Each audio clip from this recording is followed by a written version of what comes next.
Hello and welcome to another Motors.co.uk in the know video. My name is James Batchelor, I'm a journalist and I've tested cars and helped car buyers for the past 10 years for some of the biggest brands in the business, both in print and on YouTube. Now again this month I'm answering questions sent in by Motors.co.uk users.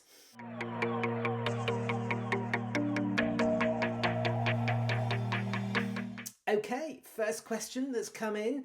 Hi, I have a 2016 BMW i3 Rex with 43,000 miles, but I need a longer range. I love the car and the brand, but I only get 50 miles on a charge in the winter. Should I go for another i3 Rex or plump for the full electric version?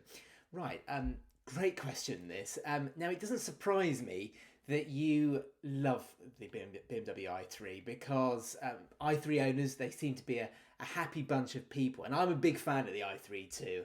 Now the i3 has been on sale since 2013, amazingly. I mean, it doesn't look like it, does it? It looks brand new.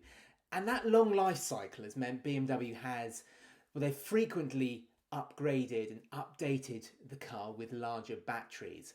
Now the Rex that you've got, that was on sale from 2013 and it featured a tiny little 650cc two-cylinder petrol engine that kicked in and charged up the battery when the battery was totally depleted. I mean, it never powered the car, but it was a good option for those who needed a slightly longer range because the pure electric i3, known at the time as the 60AH, well, that only had a 22.6 kilowatt hour battery, and that gave an 80 odd mile range. Now in 2016, BMW upgraded the pure electric i3's battery to 33 kilowatt hours and they renamed it the 94AH, and that pushed the range up from around 80 miles to around 120.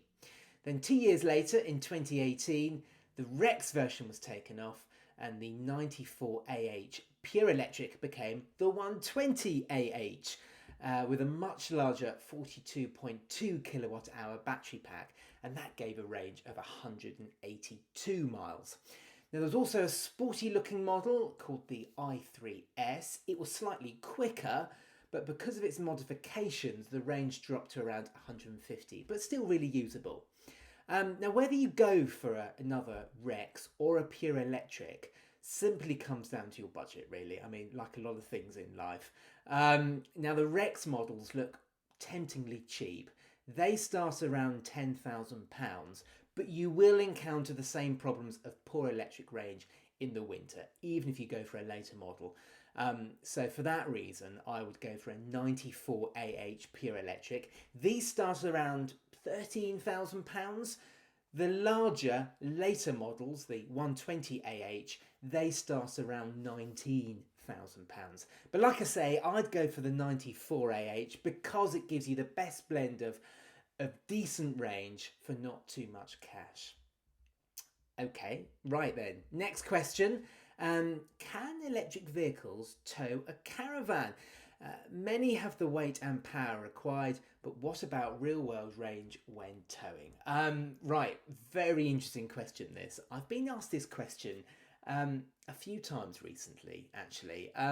Now, in many instances, electric cars don't have the approval to tow. It's not that they can't, it's just that in some instances, they haven't been homologated to do so.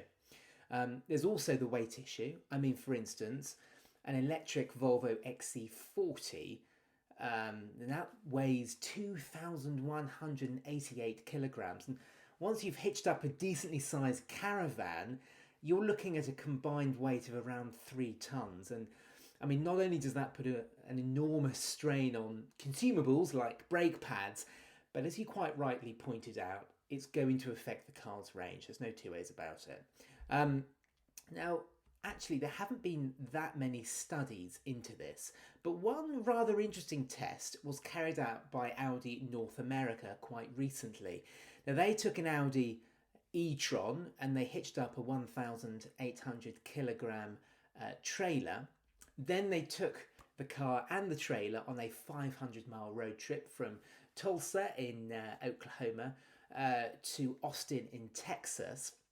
Now, normally without the trailer, that car would have a combined 240-mile range, but on this occasion, with the trailer hitched up to it, they were only managing 100 miles between top-ups, and that just goes to show you what the extra weight and drag of the caravan can do to an electric car's range. Now, while many electric cars haven't been approved to tow, there are a handful which have.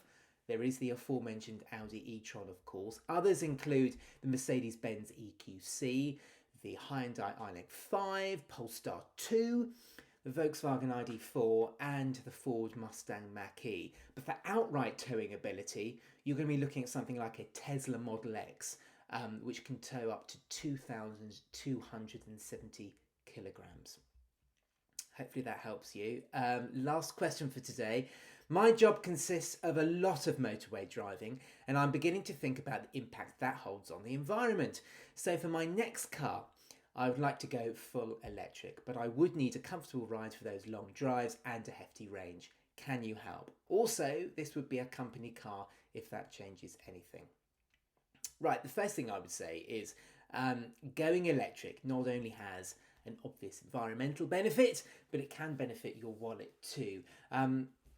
Often electric cars are cheaper to run than a petrol or a diesel car, but also they're cheaper to tax, especially if you're a company car driver. Now that's because they attract 1% benefit in kind in the 2021 to 2022 tax year, and then it will go up to 2% in the 2022-2023 tax year. Now there are a number of new electric cars arriving at the moment which have around 300 miles of range, which is probably the level you're going to need for those stress-free long motorway commutes. However, for used buyers, the pickings are rather slimmer.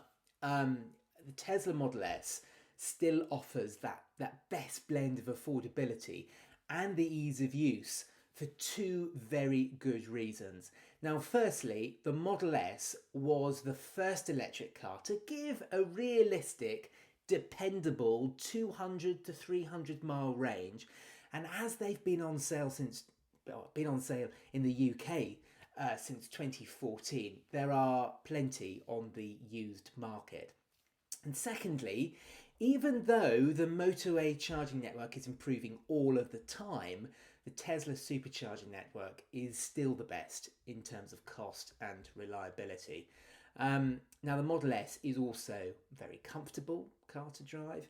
It's spacious, and there's some real bargains on the second-hand market if you know where to look. There are various versions of the Model S to choose from, and the number in its name, that denotes the size of the battery pack. Now, for the best blend of comfort and range for those long motorway journeys which you intend to do, I would go for the Tesla Model S 75 or the 85 model. So a 75 kilowatt hour battery, 85 kilowatt hour battery, and these start at around £36,000.